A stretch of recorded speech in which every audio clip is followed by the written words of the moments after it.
우리 어제 에스겔 23장 말씀을 통해서 어쩌다가 아브라함의 후손이 이렇게 되었는가 봤습니다. 35절 말씀에 어제 봤던 23장 35절의 핵심 구절이 있었죠. 네가 나를 잊었고, 하나님이 말씀하십니다. 네가 나를 잊었고 또 나를 내 등 뒤에 버렸습니다. 하나님을 예배하지도 않고 하나님을 섬기지도 않고 하나님께서 말씀하신 것을 의도적으로 거부하는 것이 바로 하나님을 잊어버린 것이요, 하나님을 등 뒤에 내다버린 것입니다. 참, 이 표현이 등 뒤에 버렸다. 하나님을 소중히 여기지 않은 거예요. 하나님은 이사야를 통해서, 예레미야를 통해서, 호세아를 통해서, 많은 오고 오는 선지자를 통해서 주의 말씀을 증거하셨습니다. 특별히 이제 북이스라엘에서는 엘리야, 엘리사가 대표적인 경우죠. 그런데도 그들은 돌이키지 않았습니다. 그래서 드디어 때가 되었어요. 오늘 본문의 1절 보십시오. 아홉째 해, 열째 달, 열째 날. 이날이 중요한 날입니다. 이제 임박한 심판이 다가왔고 예루살렘은 더 이상 구조되지 못할 것이다. 이 아홉째 해는 이제 시드기야가 다스리기 시작한 해라고 할 수 있어요. 그러니까 역사적인 날이죠. 근데 그때 하나님이 에스겔에게 두 가지를 시키십니다. 첫 번째는 녹슨 가마, 이걸 직접 시연해가지고 포로로 잡혀와 있는 사람에게 다가올 심판에 대해 보여주어라 하는 것이고, 두 번째는 이제 에스겔의 아내가 죽습니다. 하나님은 에스겔의 아내를 뭐라고 부르시는고 하니 16절에 내 눈에 기뻐하는 것이라 그랬어요. 정말 에스겔이 사랑했던 여인이었나 봐요. 부부는 한 몸인데 그 한 몸이 갈라집니다. 마땅히 슬퍼해야 되는데 에스겔은 선지자니까 사람들에게 교훈을 주고 하나님 메시지를 전해야 되기 때문에 울어서는 안 됐습니다. 왜 그래요? 예루살렘에 임한 심판이 너무 크고 황망해서 사람들이 할 말도 잊어버리고 울지도 못할 만큼 슬픈 일이 된 거예요. 여러분, 이 쇼크라 그러죠. 사람들이 갑자기 큰 일을 당하면 정상적일 때 나타나는 반응이 나타나지 않아요. 예를 들어서 극단적으로 생각하면 뜨거운 물이 우리 피부에 확 닿았을 때 처음에는 그 뜨거운 것보다 차가움을 느낍니다. 동상도 그렇죠. 우리 동상 걸리면 따뜻함을 느끼잖아요. 우리가 감당 못할 큰 충격을 받으면 쇼크라 그러죠. 갑자기 정신을 잃습니다. 그것은 우리가 우리 몸을 스스로 보호하려는 하나의 보호장치를 할 수 있겠어요. 에스겔이 아내의 죽음을 두고 슬퍼하지 않은 이유는 예루살렘이 당할 이 멸망의 일들이 너무 크기 때문에 사람들이 어떤 반응을 보여야 될지도 모르고 넋을 놓고 멍하니 있다는 거예요. 어찌 이런 일이 하면서. 네, 여러분, 지금 에스겔이 예언할 당시의 상황을 보세요. 2절 보십시오. 인자야, 너는 날짜 곧 오늘의 이름을 기록하라. 바벨론 왕이 오늘 예루살렘에 가까이 왔느니라. 이제 바벨론 왕이 1차 포로 잡아가고 난 다음에 여전히 남유다가 열이 기웃 저리 기웃하면서 충성을 다하지 않으니까 이제 하나님의 도구가 되어가지고 예루살렘을 완전히 초토화시키려고 예루살렘 성을 이제 에워싸기 시작합니다. 왕이 직접 나와요. 이제 대단히 중요한 전쟁이 된 거죠. 그래서 먼저 에스겔이 사람들 앞에서 보인 행동은 이제 가마 하나를 준비하는 것입니다. 우리도 보통 고기를 구워 먹는 방법도 있고,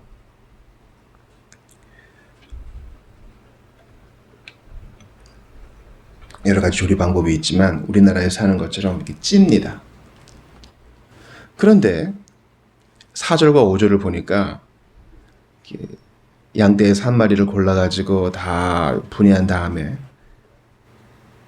물을 부은 가마에 넣어가지고 나무를 쌓아놓고 잘 삶으라고 합니다.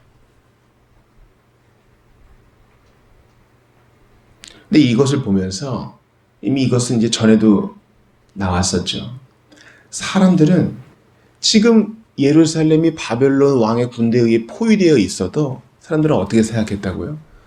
예루살렘 성은 이 노성, 이 가마와 같기 때문에 안전해. 이 성이 어떤 성이야? 다윗 성이야.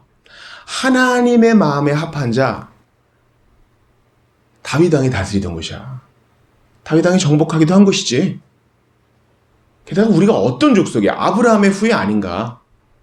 아브라함의 하나님, 이삭의 하나님, 야곱의 하나님이 이 땅을 우리에게 주셨고 여기 성전도 세우게 하셨어. 그러니까 지금 바벨론 왕이 공격해도 우리는 안전해. 이 녹가마가 안전한 것처럼 튼튼해 우리. 근데 주님은 이것을 역으로 해석하시죠. 가마가 뜨겁게 달구어져서 그 속에 있는 물로 말미암아 고기가 완전히 다 익어버리고 그런 것처럼 내가 너희를 그렇게 징치하겠다.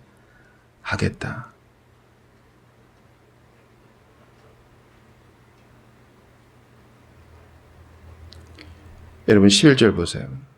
내가 나무 무더기를 크게 할 것인데 11절이요. 가마가 빈 후에는 숯불 위에 놓아 뜨겁게 하며 그 가마에 놋을 달궈서 그 속에 더러운 것을 녹게 하여 녹이 소멸되게 하라. 고기는 고기대로 다 삶고 이제 불을 더 세게 해가지고 그 가마에 붙어있는 녹들, 더러운 것들 다 제거할 거야. 이 가마가 더러우니 음식을 삶으면 음식도 더러워지는 거 아니냐. 깨끗하게 한번 완전히 정결케 할 거야. 하나님의 의도가 이것입니다.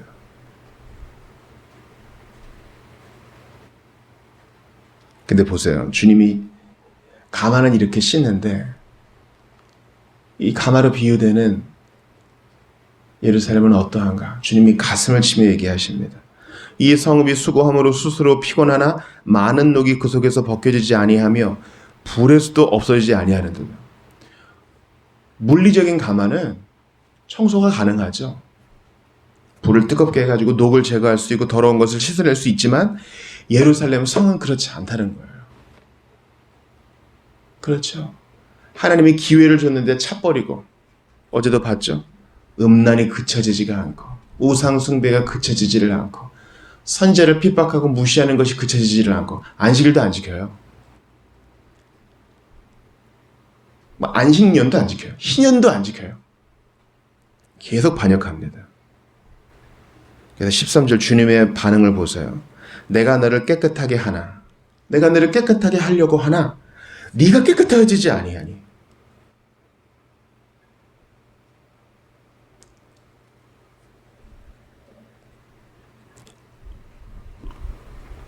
이들은 고집센 백성들이었어요. 그래서 복음서에 보면 예수님이 우시죠. 예수님이 예루살렘 성을 보고 우셔요. 예루살렘아, 예루살렘아, 암탉이 그 새끼를 날게 하래 둔 것 같이 내가 얼마나 너한테 그리했느냐. 근데 너희가 원하지 아니하였다. 이게 중요해요. 원하지 않는 거예요. 필요 없다는 거예요.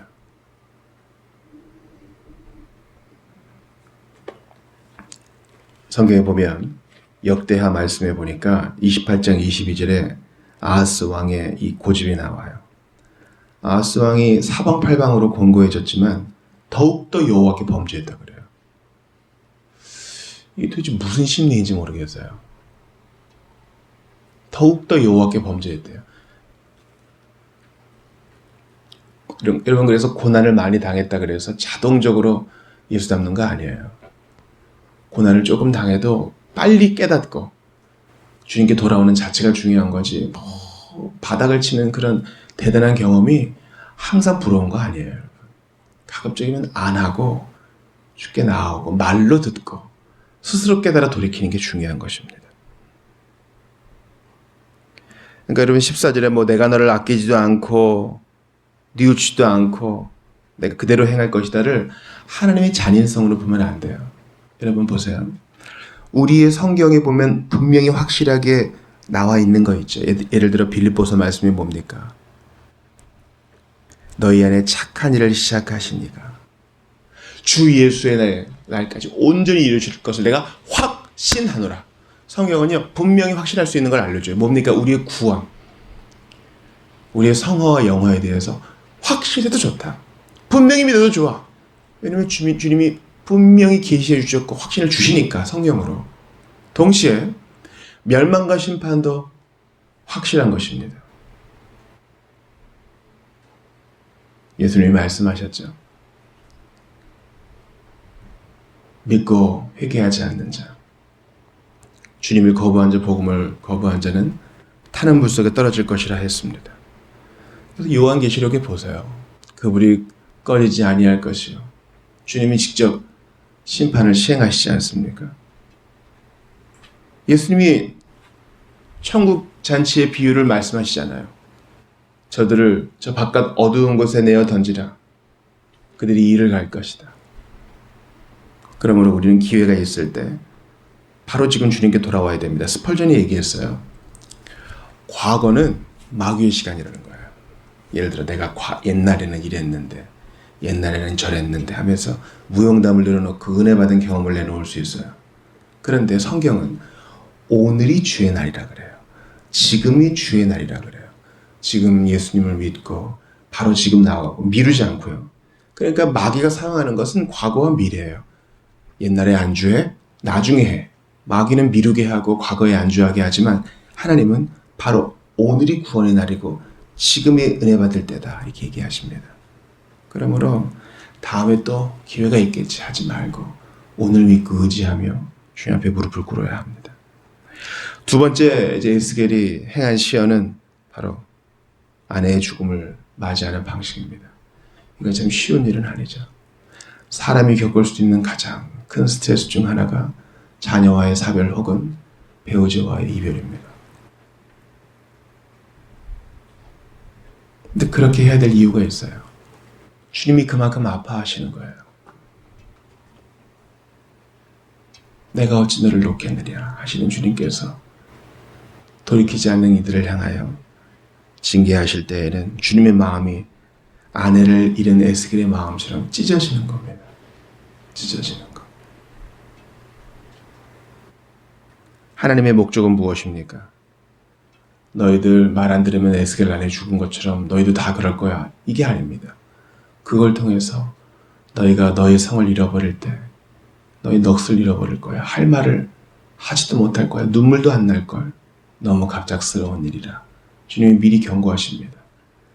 하나님의 목적은 24절에 나와 있어요. 중간을 보세요.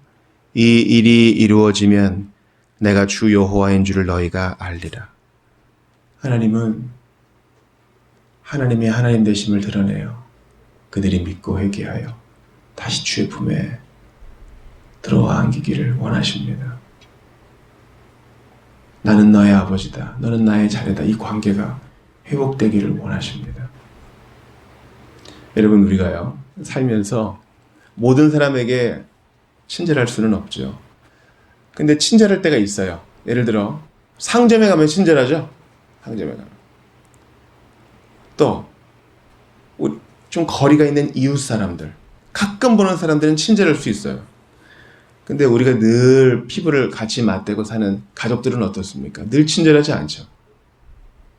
가족들은 문제가 있을 때는 다 지적합니다. 이게 문제고 저건 저렇게 해야 되고. 사랑한다면 마땅히 잘못된 것에 대해서 지적하고 돌이킬 것을 요구할 수 있는 것입니다. 그냥 아무렇지 않은 척 해야 된다면 그 남이에요, 여러분. 주님이 예루살렘 성을 그냥 유기하지 않으셨어요. 버리지 않았다고요. 아이, 네 마음대로 해. 이제 귀찮아 죽겠어. 이제 나 너 없는 셈 칠 거야. 그렇게 하지 않으시고 저 멀리 북쪽에서 바벨론 군대를 데려와서 또 많은 선자를 동원하셔서 이들에게 메시지를 주시는 이유, 표징을 주시는 이유는 뭐예요? 사랑하니까. 관심이 있으니까 매도드는 것입니다. 주님이 우리를 내버려 두지 않은 것에 대해 감사합니다. 양심의 가책을 느끼세요? 마음에 찔림이 있으세요? 감사하세요. 하나님이 우리를 포기하지 않았다는 증거입니다. 진짜 완악한 자들은요, 하나님이 손을 뻗어서 그들을 치셔도 자기를 낮추고 회개하고 삶을 고치고 죄에 대한 벌을 달게 받기는커녕 더욱더 뻔뻔스러워져서 범죄에 범죄를 더하면서 하나님께 시비를 겁니다. 선지자를 박해하고 교회를 멸시하고 사납게 굴고 마지막까지 덤벼듭니다. 아니요. 하나님이 우리를 내버려 두시지 않고 우리에게 손을 내미실 때 우리가 문제가 있구나 깨닫는 것이 은혜입니다. 주님이 버려두지 않은 것이 은혜입니다. 내가 최고의 순간에도 예수님을 생각할 수 있는 것이 은혜입니다. 그러므로 과거와 미래에 우리 자신을 뺏기지 말고 바로 오늘, 바로 지금 이 자리에서 예수 의지하고 예수 천국, 예수님이 내게 주시는 그 영생의 샘 감사하면서 다시 한번 돌이키고 주의 손을 붙잡는 우리 모두가 되실 수 있기를 간절히 축원합니다.